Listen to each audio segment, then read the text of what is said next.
Hi, everyone, and thank you for joining us on this special edition of the Bancroft Roundtable.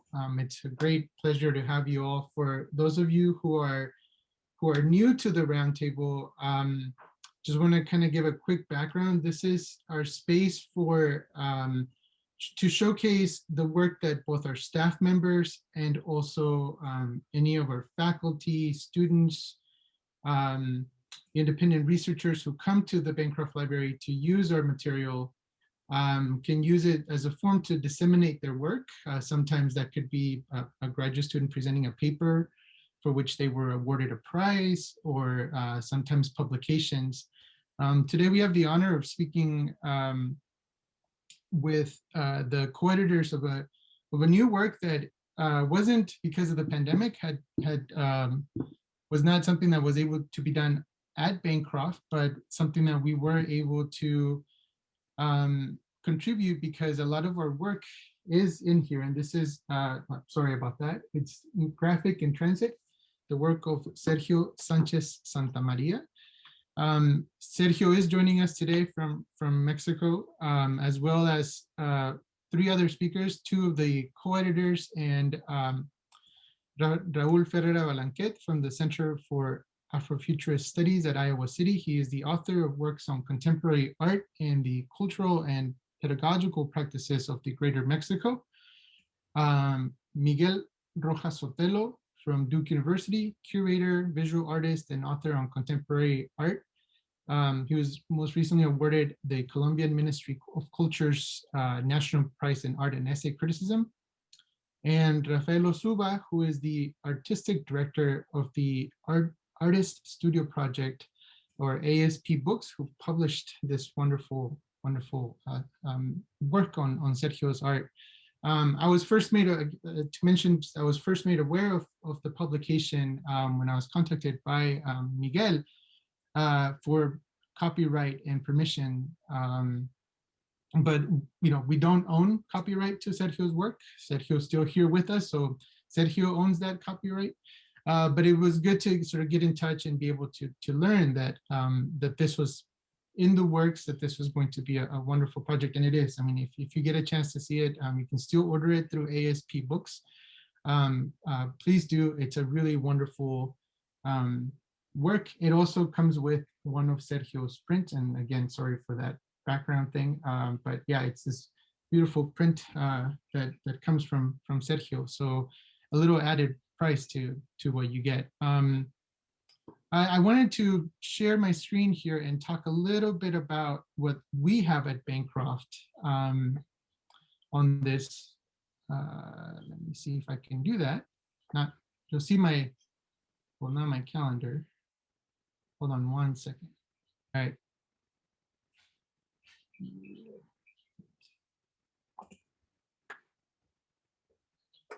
Great. So I just wanted to show a few of the works of Sergio's here at Bancroft.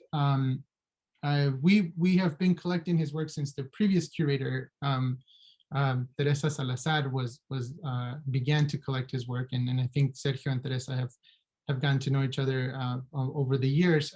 So I became the curator of the collection in 2016, and I continued the work of Teresa, but also I was really impressed with a lot of the collection in general, sort of this long trajectory of Mexican printing that has been collected at Bancroft.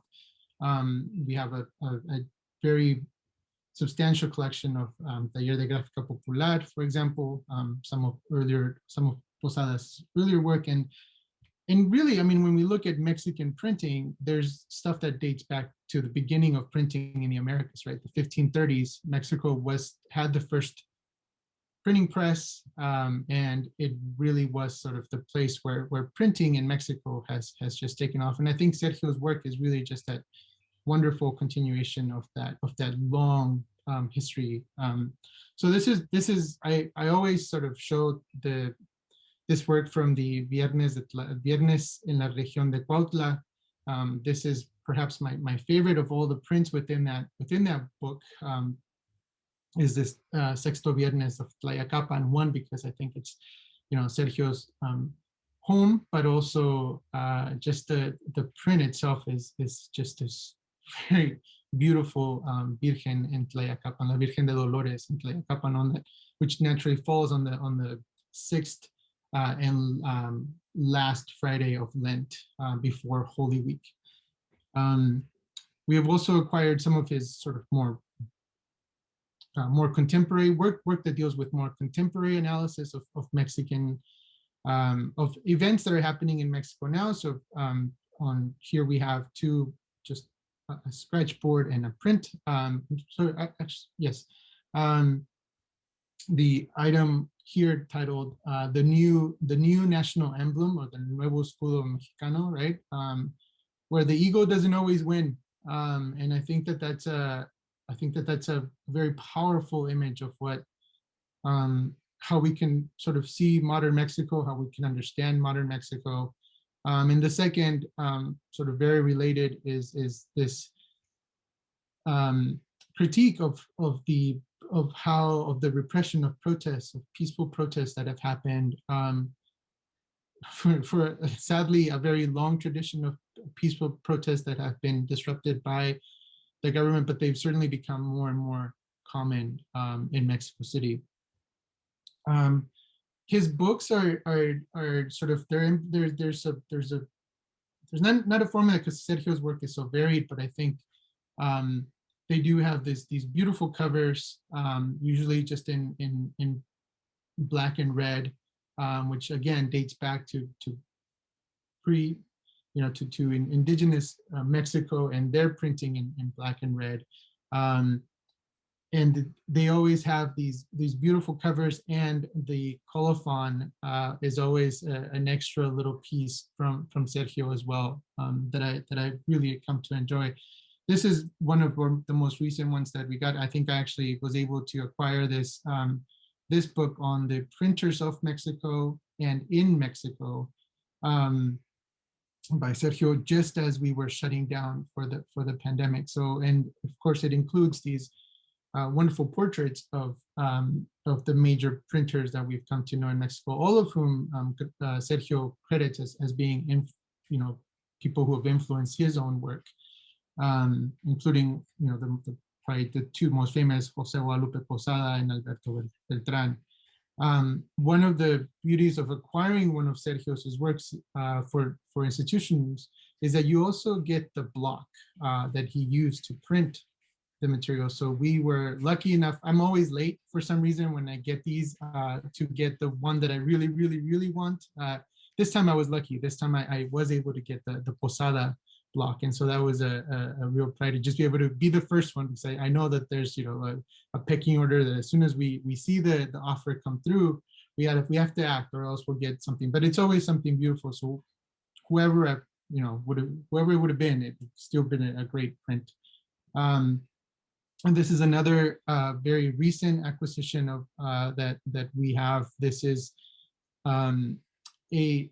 actually 4 pieces of scratchboard that Sergio did. And for those of you who are not familiar, scratchboard is a piece of paper that is painted over, and you scratch away the black or whatever is covering that to reveal the white. So you have to develop the technique to add those shades from the grays all the way to the pure white, as you sort of carve into the paper to reveal that.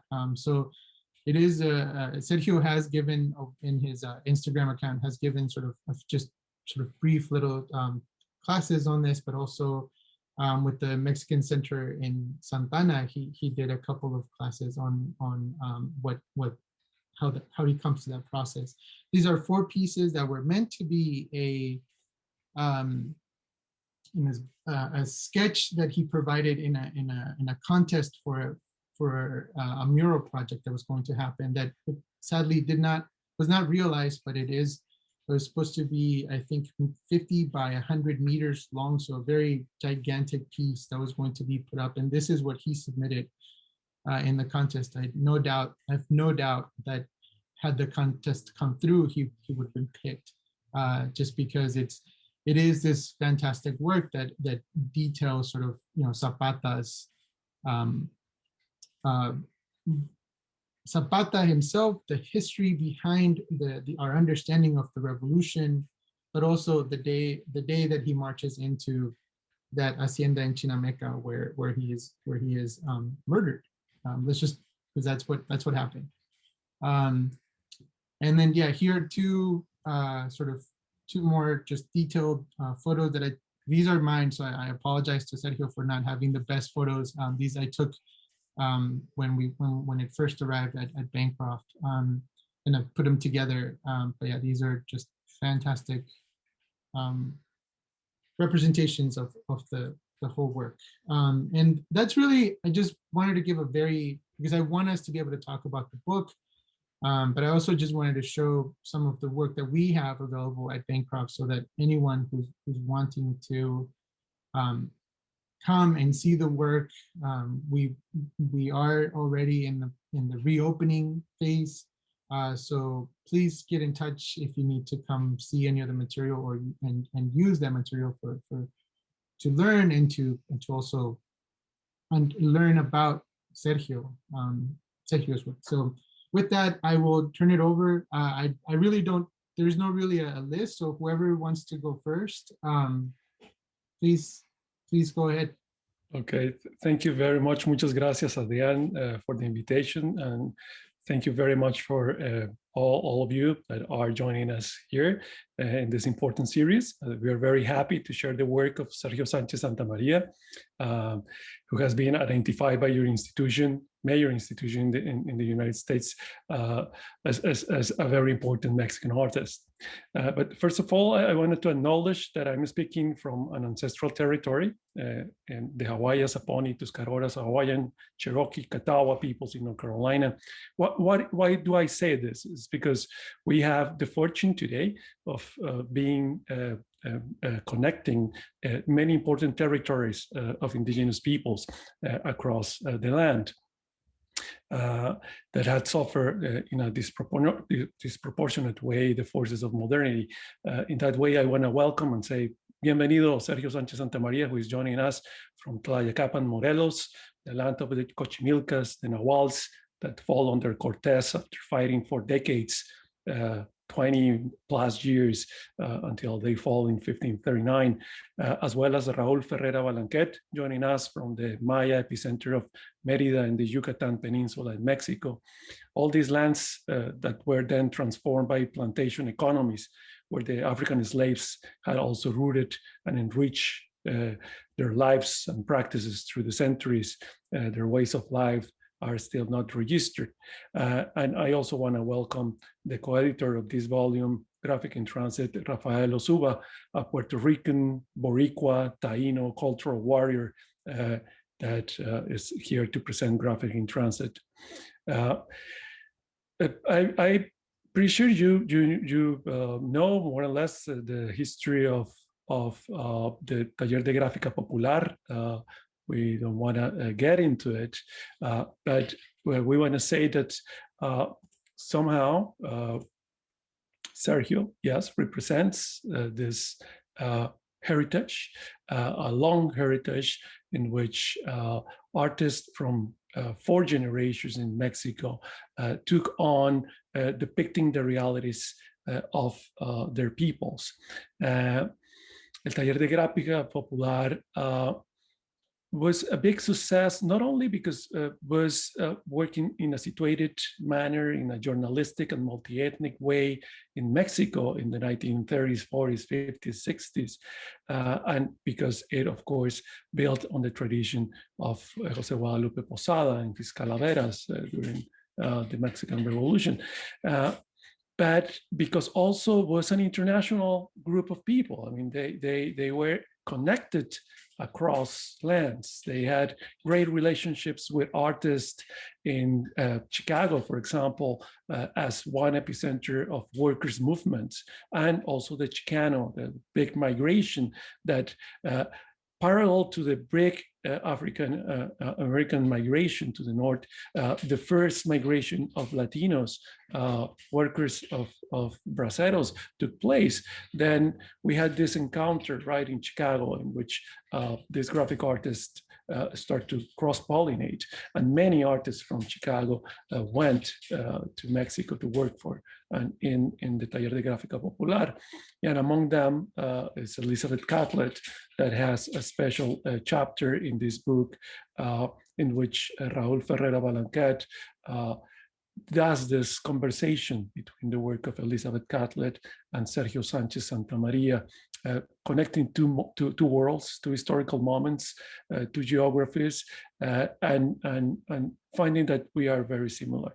And I would like to invite Raúl to start this conversation, presenting his work for the book Graphic in Transit, about this particular conversation, and then we'll invite Sergio to tell us more about his work, as well as Rafael as co-editor of this wonderful volume.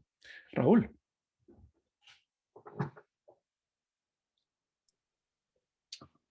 Thank you, Miguel. Thank you, everybody. I want to also thank you, the Bancroft Library, for this invitation, and Indigenous and African ancestors for opening the road for us to talk, and for the work of Sergio Sánchez Santamaría to be presented in this important forum.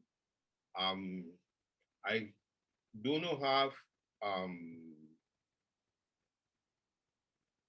anything to show. So Miguel, I was wondering if you can share some of your images as I talk. Of course, I will. From the book. It will be really great, you know, to that's, thank you.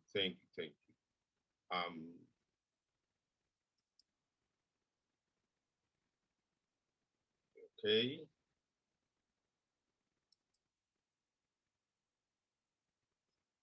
Good. I want to also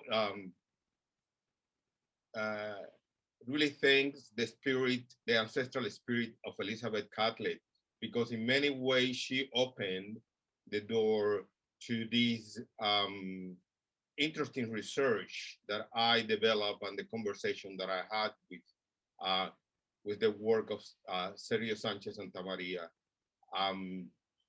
When I was invited to participate in this publication, I already have done a very deep analysis and investigation research on Elizabeth Catlett's work for many reasons. One, because Catlett graduated from the same university and the same MFA program. Well, not the same MFA program, but the same art school that I graduated in 1992. And so I was very connected ancestrally through this territory with Elizabeth Catlett. And also it was very important to find out that Catlett have worked at the Taller de Gráfica Popular in Mexico City for almost half of her life, and she have migrated to Mexico. I think it is really important to bring out this how many African American artists in the 1940s and 50s were forced to migrated to Europe and some places in Latin America, and that was the case of Elizabeth Catlett, because of her work and the political message that she was bringing into her work. Elizabeth Catlett was somehow pushed into living in exile. And for many ways, this is something that people don't really know, that Elizabeth Catlett was prohibited from coming to the United States, even during the 1960s, when her mother was really ill. The embassy, the United States Embassy in Mexico City, didn't give her the visa or update her passport to travel to the United States. And so that is another experience that me being a Cuban that was forced to exile when I was 20 years old from Cuba, made me dig more into the work of Elizabeth Catlett. I'm really want to somehow expand a little bit more on the work of Sergio, but I wanted to bring out here that there are two very important things that Sergio started working at the Taller de Gráfica Popular when he was a very young boy, you know, and the reason why he went there was because her teacher, who was a student of Elizabeth Catlett at, at the university in Mexico City, uh, told Sergio to go to El Taller de Gráfica Popular and study printmaking. Sergio not only fell in love with printmaking, but fell in love, as he say, and told me in one of the interviews that we have, the conversation that we have through the process of writing this book, that, you know, all of the major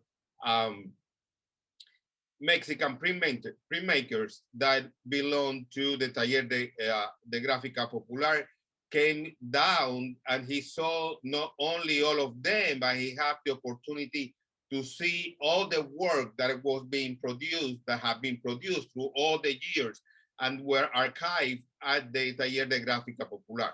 So that became a really important school for Sergio, not only being in conversation with these artists, but also seeing the archives that were at the Taller de Gráfica Popular. Sergio is in a way, when I start entering conversation with Sergio, I was in the middle of doing a research about Afro-Mexican artists.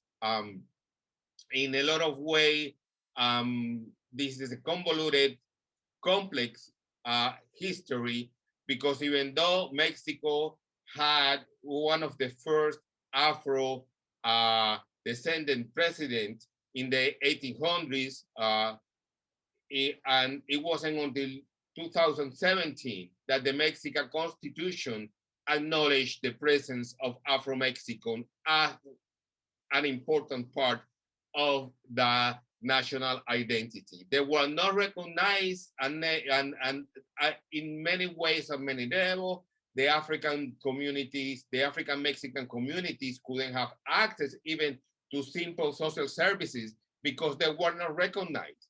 Many times the immigration in many, still today, Afro-Mexicans are being stuck by the immigration, Mexican immigration in their own town, because they look Afro-Mexican and they think they are Haitian or come from another place and they're immigrants. And so this is a very complex situation that it needs to be understood in relationship with the work of Sergio Sánchez Santamaría.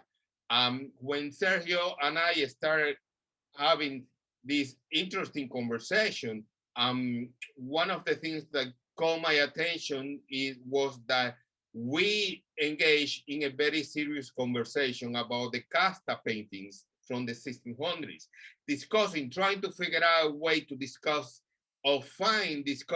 how the identity of the politics of identity really work in that Afro-Mexican space. And it was really interesting that Sergio claimed himself that although he is an Afro-Mexican descendant, that he also is an indigenous descendant, and how it clear was for him how this racist taxonomy that was constructed by the caste painted has affected the way that Afro-Mexican can discuss and identify themselves.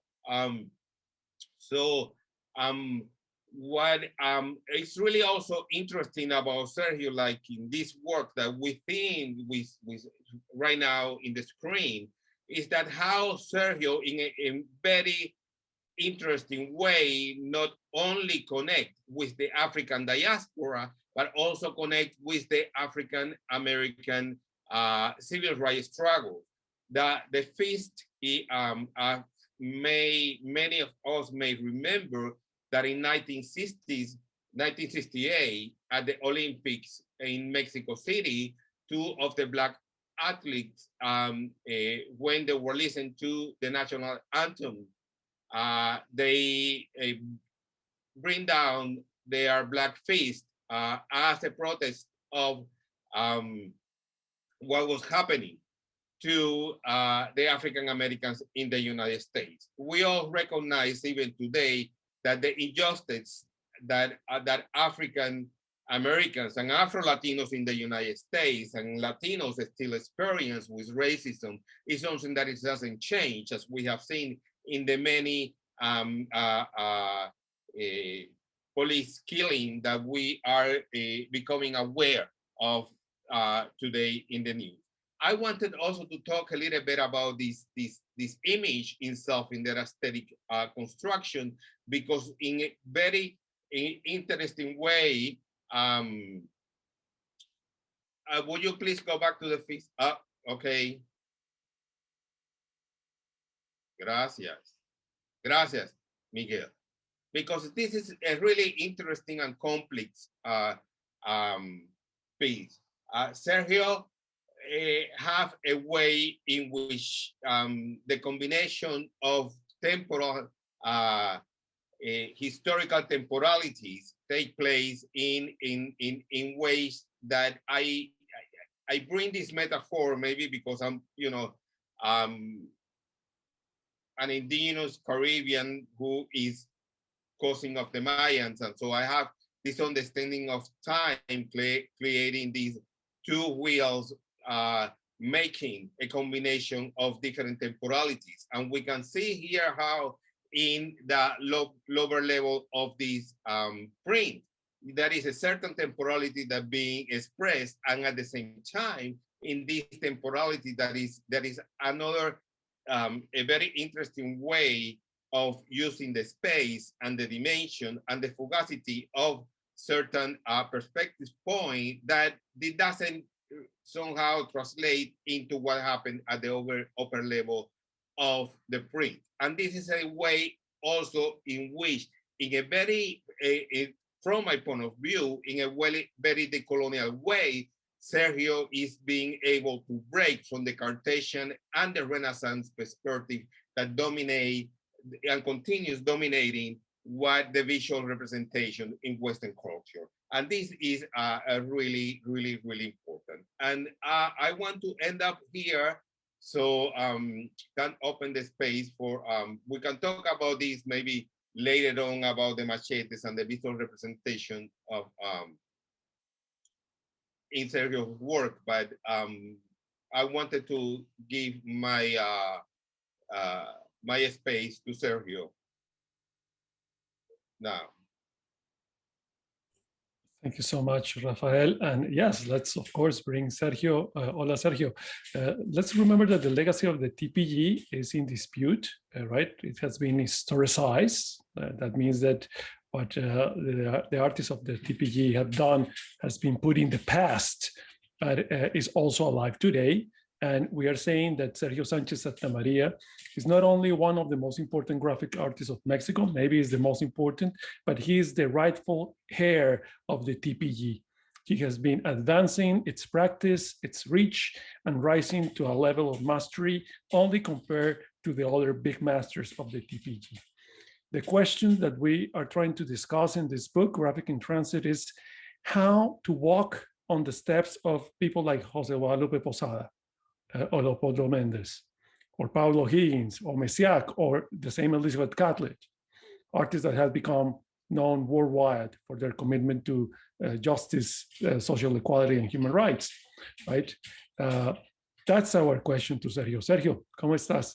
Y la pregunta que te queríamos hacer es, ¿qué se siente caminar sobre los pasos de los grandes del Taller de Gráfica Popular? ¿Cómo ha sido para ti ese proceso de construir a partir de este legado, actualizarlo, mantenerlo y siempre con esa mirada muy fija en que el arte tiene una dimensión de responsabilidad social, de justicia, de igualdad y de respeto a los derechos de los demás? Antes que nada, ladies and gentlemen, thank you very much for coming here now. Estoy muy agradecido con José the Bancroft Library, and the University of Berkeley, and Rafael, Miguel, Raúl, thank you so very much. Thank you so very much for all. Thank you. My English is a little bit, and I am spoken in Spanish. Sorry. Yo creo que tratar de lograr un espacio y tratar de lograr seguir las huellas de los grandes maestros es algo muy complicado, pero el oficio del grabado lo tengo yo tan metido en mí, que es una forma de expresión mía muy honesta y muy sincera, que yo trato de representar imágenes de mi mundo para compartirlas con los demás. Esta cuestión de que es muy politizado mi trabajo es porque México ha sido un país que desde que cayó en la conquista fue un país pisoteado, fue un país que le intentaron arrancar sus raíces los españoles, y de alguna manera siento que ese dolor no lo hemos podido mitigar. Ya no sentimos el mismo dolor que los abuelos tuvieron al ser asesinados, las abuelas violadas, y pues, atacaban a todos, haciéndonos que nosotros nos volviéramos religiosos, que habláramos otro idioma, que creyéramos en otras deidades, y yo creo que todavía en México no lo terminamos de asimilar. Entonces yo lo único que hago es reflejar y representar el gran dolor que sentimos todos como nación, y que de alguna manera seguimos siendo aplastados, y que de alguna manera también el arte nos puede permitir reflejar nuestros gustos, nuestras alegrías, y que de alguna manera también nos permite reflejar los tiempos en el que vivimos. El TGP o José Guadalupe Posada o el TGP vivieron en otros tiempos en el mismo país en el que yo vivo, pero ellos vivieron otras situaciones con las cuales ellos tuvieron que lidiar, y que de alguna manera ellos la reflejaban de acuerdo a sus momentos. José Guadalupe Posada representó a Zapata, pero lo representó de una manera como noticia. Él no tenía un sesgo político, porque lo mismo hacía cosas de Porfirio Díaz, que representaba a Zapata o a Pascual Orozco. Leopoldo Méndez ya le tocó un México ya más formado, un México dominado por el Partido Revolucionario Institucional, que fue uno de los partidos más terribles que ha tenido la historia política de México, y también le tocó la Segunda Guerra Mundial. Entonces, a mí ya me toca otra época, ya me toca la época de las redes, la época de las comunidades, de la aldea global que le llamaban. Yo ya soy esa generación que le llaman generación X, que nací en los 70s, que de alguna manera ya me tocó un mundo más mezclado, un híbrido más complicado, que es en el cual he ido desarrollando mi trabajo. Okay, let me try to translate this very fast. He is very glad to be here, and he wanted to say that yes, living on the legacy of the TPG is a very hard thing to do because of their work. That what he's trying to accomplish is to relate to his own time, and this is connected to a long history, the long history of Mexico, the colonial and the modern history that has in a way destroyed the ways of living, the beliefs, the languages of the people that was before this clash of civilizations. That at one point, of course, Jose Guadalupe Posada represented what was going on in his time. He used to do portraits of Zapata in the moment of the Mexican Revolution, or Leopoldo Lopez Méndez. He was also a son of his times, living under the spell of the PRI, the Revolutionary Party that had done so many bad things in my country. He is also the son of the two wars and World War II, most likely. That Sergio, he says himself, is he lives in a different moment. A person that was born in the 1970s, that grew up in this hyper-urbanized and mediated a world in the moment in which internet and social media are part of our lives, and that what he's trying to do is just to be a better witness and to use his art to represent what he sees and what he feels. Sigue, Sergio. Y pues de alguna manera cada autor va generando las propias imágenes a partir de los problemas políticos, económicos, sociales que vive en cada momento. En mi caso, actualmente también hay disparidad económica, social, de alguna manera, incluso hasta el sistema de vacunación que es muy lento. A estas alturas, los problemas del COVID y todas esas situaciones, al gobierno se le salen de las manos, la narcoviolencia, el narcogobierno, toda la delincuencia y toda la cuestión que yo mismo luego me preguntan, ¿por qué haces personajes como revolucionarios, pero con tenis? ¿O por qué les das un contexto en el cual es hasta... la imagen como tal es moderna, pero con una imaginería que pareciera que el pasado y el presente juegan en los espacios, y es de alguna manera por la cuestión romántica de que yo veo en México como un poco más como lo verían mis antepasados, pero no dejo de verlo como es ahora, con esa cuestión. Yo siento como una responsabilidad el rehacer alguna iconografía, llamémosle desde prehispánica hasta la época de la Revolución, que son las etapas históricas que más me gustan y más me interesan de México, porque yo siento que ahora los jóvenes que nacen ya más en esta época ya se están olvidando de todo eso. Y yo me doy cuenta en el uso de sus nombres que ya tiene mucha influencia tanto estadounidense de los actores.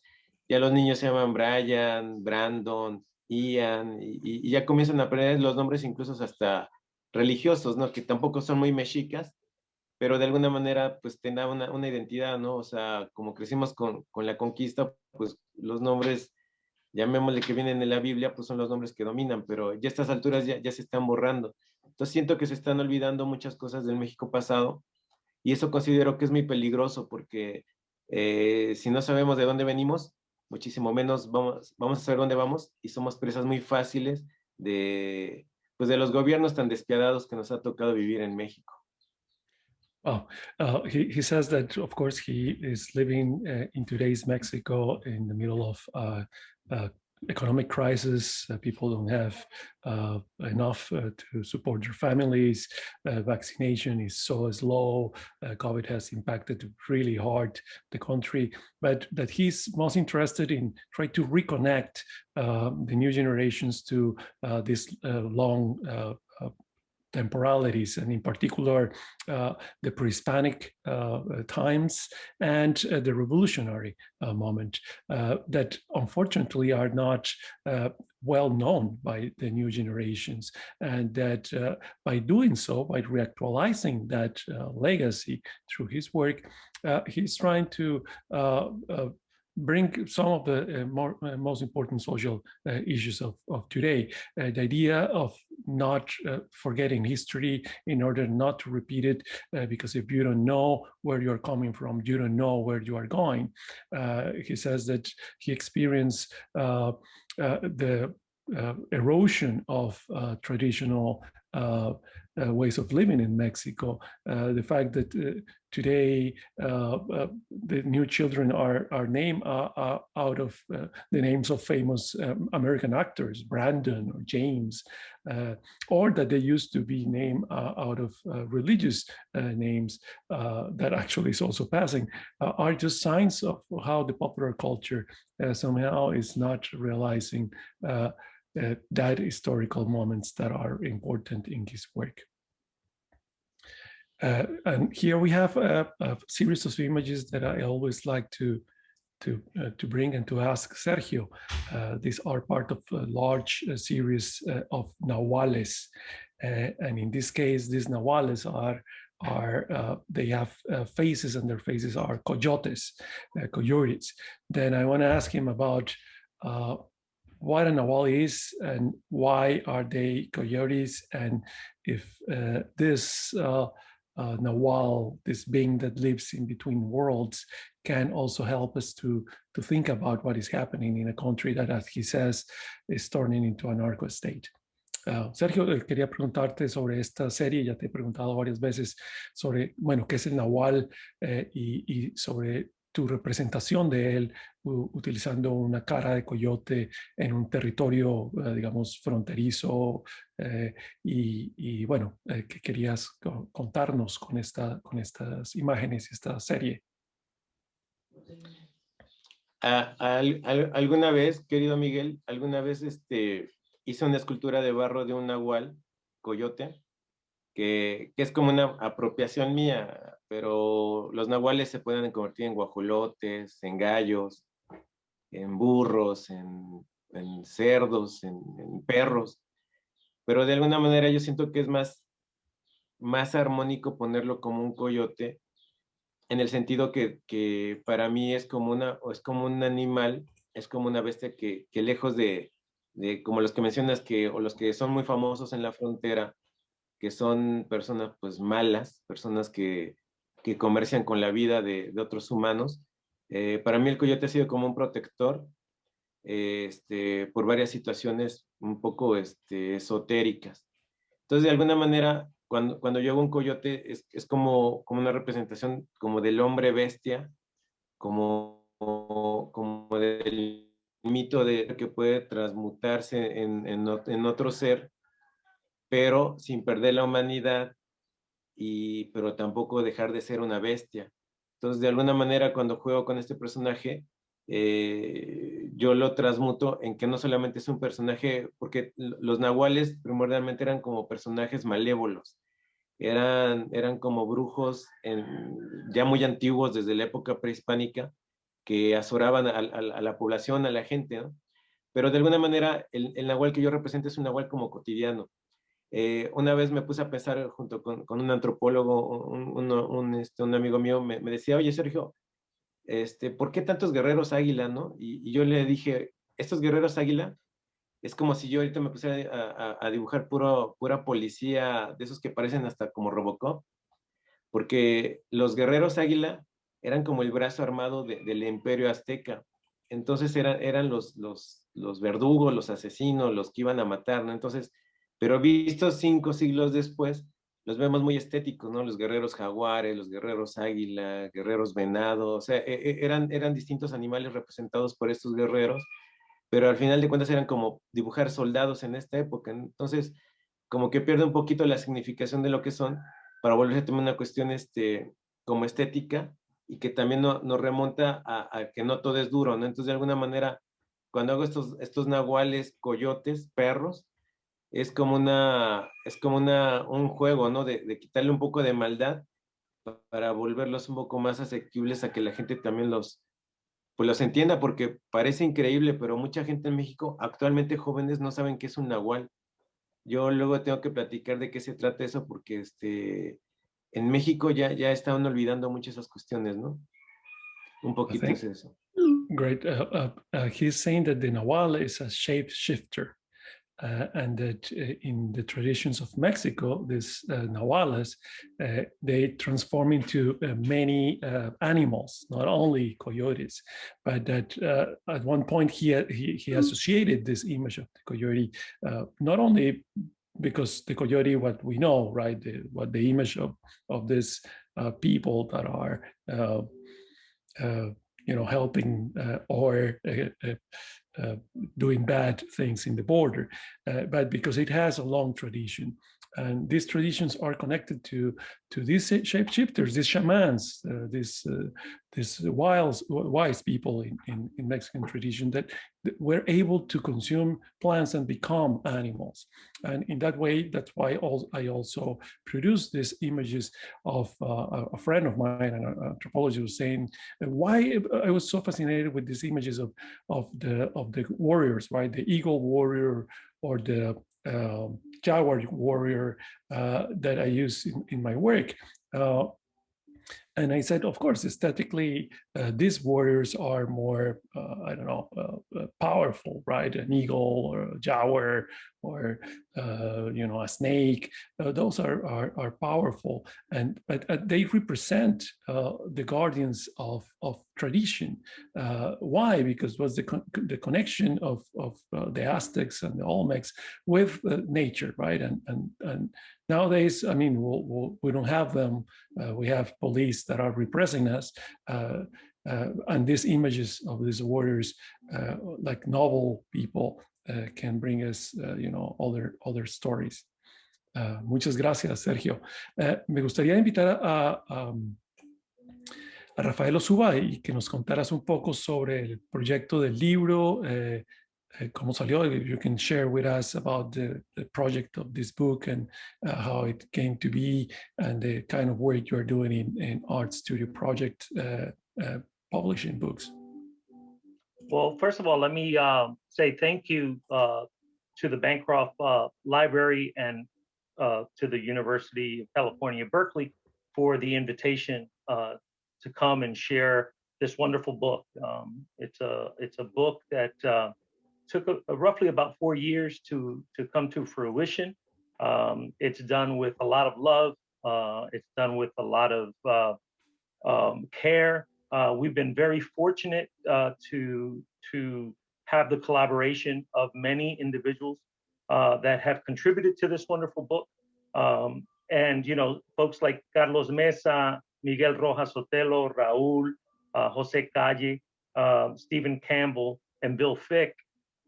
Of course, Sergio's wonderful work. We were very fortunate to have in excess of 150 images of Sergio's work. We wanted to do this this book, especially for a young publishing company like ours. This is our sixth book. Our second book that we have done, highlighting the works of artists of color. Our first book we did with Livia Posada, Doctora Livia Posada, called Be Patient, Sé Paciente. It's a wonderful book. I would encourage everyone to go out to our website and find that book, because there she talks about displacement and the human existence. And it's another book that we did with Miguel Rojas Sotelo. We collaborated with Miguel on. And we talk about a different way of thinking and a lot of different things that have happened in with indigenous people and people of color. In this book, we wanted to just share the wonderful storytelling that Sergio is able to do with his images. They're so powerful, they're so impactful. And for us as publishers, I'm also a graphic artist myself, wanted to remove myself from the equation and bring serious people that could really help tell Sergio's story. And that's why we're so fortunate to have folks like Raul that have collaborated in telling Sergio's story, because we consider Sergio to be a serious artist that really truly deserves serious critique. It also, we want to make sure that he has the opportunity to be documented. We wanted to document his work so that way universities and people could get to know his work and learn the history of the TPG. The other thing that we wanted to do was we wanted the book to be affordable. So if you look at the price point of the book, it's a very large book. It's very visual. It's over 300 pages. And it's a lovely book, if I say so myself, because it's very large. It gives you an opportunity to really enjoy the images and the work. But it's priced at a very price point that is very accessible to everyone. And that's really what we wanted to do with Artist Studio Project.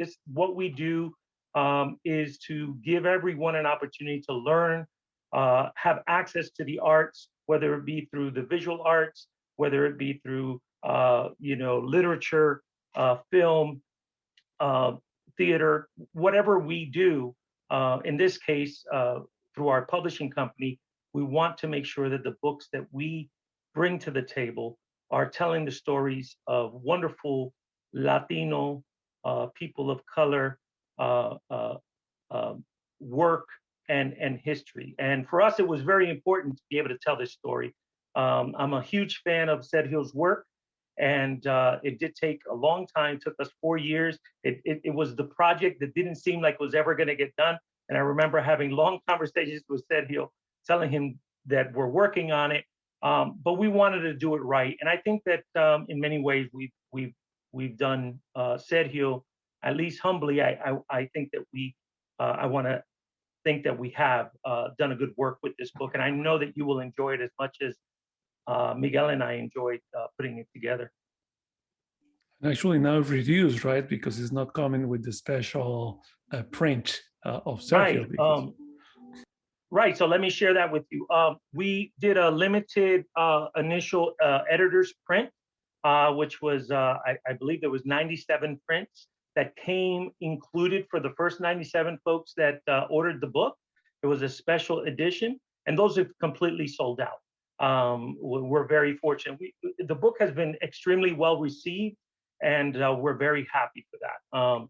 We are now awaiting a new shipment of our standard book. And as you can see there, you can order your book if you'd like. You could go to the links that will be provided, and you can find the book. And the book now is at $29.95. It does not include the limited print original piece that was coming with the initial editor's publication, but the book itself is full of images and stories that I know that you will absolutely love.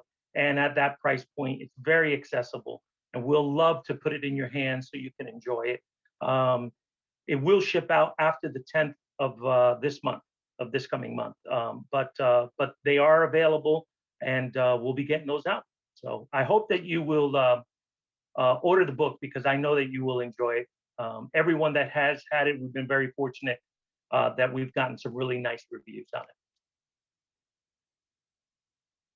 Adrian, do you want to say something or make a question? Or the public is also, we encourage anyone who wants to participate. We have Sergio here, Raul, that could expand on their work while I want to share some extra images that are in a section that we call Graphic in Transit, Images of a Common Struggle, because this is a common struggle. And Sergio represent that struggle visually in a very powerful way.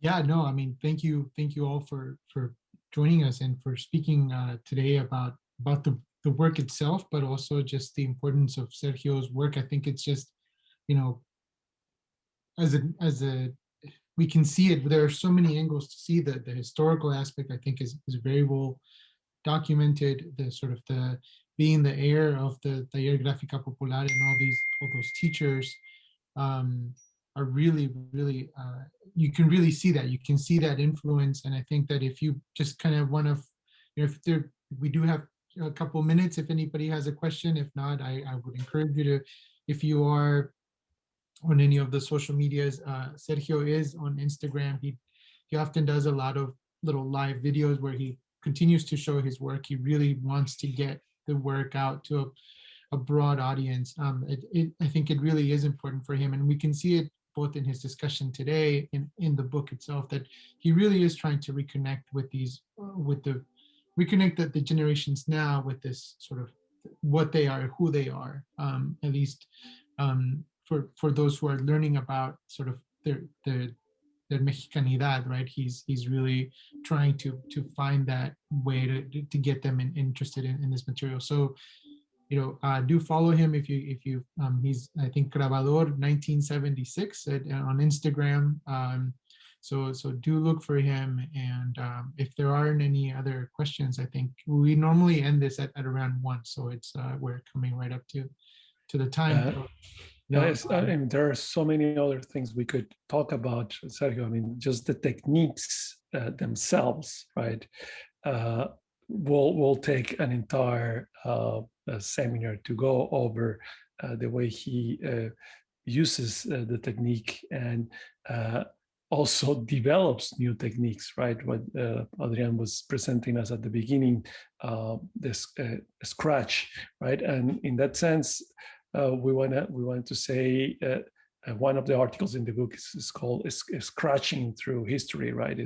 He's scratching himself into history, but also the fact that graphic arts and this kind of work is also performatic, it's almost sculptural. And Sergio told us, right, that the first time he did a Nahual was trying to do a sculpture in which, you know, the face was a coyote. I mean, he was trained as a sculptor. He was not actually initially trained as a graphic artist, an artist that works on wood cut, on linoleum or lithographs or any other of these subgenres of the graphic arts. But you can see that kind of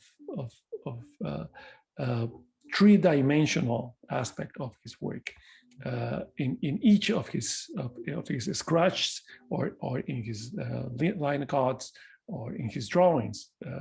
We try to create different collections, different ways for the readers and the viewers of this book, because this book is not only about reading, but viewing, by watching, right, different aspects of his practice that also recognizes a long tradition of graphic arts. I mean, he works on his a history buff. He likes to know what happens with graphic arts in the Renaissance, and he follows Dürer and all the great graphic artists of the Renaissance, but also the modern artists, expressionists, and the Germans, and also the new American and European schools of graphic art. And he has inserted himself into that. And I think this is very important for a Latin American artist, a Mexican artist